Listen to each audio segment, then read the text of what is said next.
Hi friends, இன்றைக்கி ஒரு சூப்பரான டேஸ்டான ஹெல்த்தியான லஞ்சு.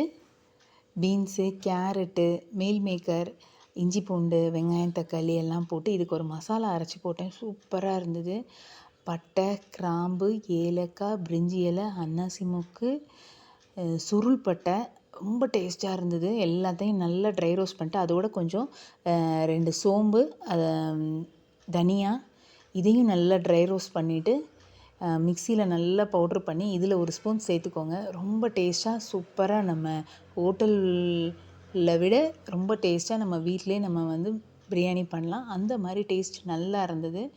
அந்த மீல் மேக்கர் பிரியாணி தான் இன்றைக்கி பண்ணியிருந்தேன். இதுக்கு சைட் டிஷ் உருளைக்கிழங்கு ஃப்ரை. இது இறக்கும் போது இதில் ஒரு ஸ்பூன் நெய் விட்டுக்கோங்க. மணமும் சூப்பராக இருக்கும். டேஸ்ட்டும் சாப்பிடும் போது அந்த நெய்யோட அந்த அரோமாவோட சூப்பராக இருக்கும். நல்லா இருந்தது மீல் மேக்கர் பிரியாணி. இதுக்கு சைட் டிஷ் தயிர், கொஞ்சம் ரைத்தா கொஞ்சம் ரெடி பண்ணியிருந்தேன். சாப்பிடும் போது வெங்காயம் கட் பண்ணிக்கலான்னு 1 கப் தயிர், அதோட கூட உருளைக்கிழங்கு அதை நல்லா கொஞ்சம் இதுவாக நறுக்கிட்டு அதுக்கு உப்பு, மிளகாத்தூள், மஞ்சத்தூள் போட்டுட்டு கொஞ்சம் இஞ்சி பூண்டு பேஸ்ட்டும் போட்டிருந்தேன். வாய்வு கேஸ்ட்ரிக் இல்லாமல் இருக்கணுன்ட்டு நல்லா போட்டு அந்த கொஞ்சம் கருவேப்பிலை போட்டு அதுலேயே நல்லா வதங்கினுச்சு. இந்த வத்தல்லாம் வறுத்து வச்சுருந்தேன். இந்த சிப்ஸ் எல்லாம் வாங்கிட்டு வந்திருந்தேன். இந்த சிப்ஸு அதையும் வறுத்து வச்சுருந்தேன். இந்த உருளைக்கிழங்கும் சூப்பராக இருந்துச்சு. இந்த மீல் மேக்கர் காரமான பிரியாணிக்கு அதை தான் இன்றைக்கி பிளேட்டிங் பண்ணியிருக்கேன்.